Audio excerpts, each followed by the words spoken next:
receiving heat from inside or from outdoors, and we need this air to leave this room at a comfortable temperature, say 70 degrees Fahrenheit or around 21, 22 degrees centigrade.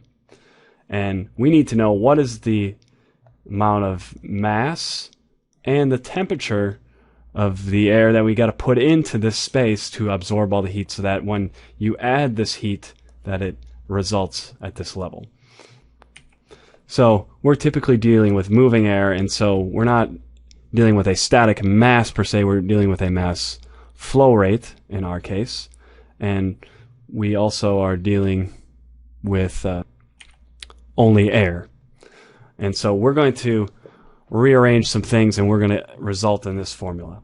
So an important item to note is for air has a CP of around 0.24 BTU per pound per degree Fahrenheit. And just to prove this to you, I have a sheet here from my textbook, and this is ideal gas specific heats of various common gases at 80 degrees Fahrenheit. If I look at air, I can circle this here. This is the sensible heat, specific heat for dry air.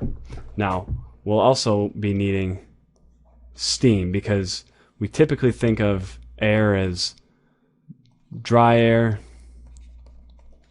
only if it doesn't contain any H2O molecules, but we know that there are some H2O, and when we deal with that, we are talking about moist air, and I've described this in some of my psychrometric videos. So the other specific heat of interest is this for steam.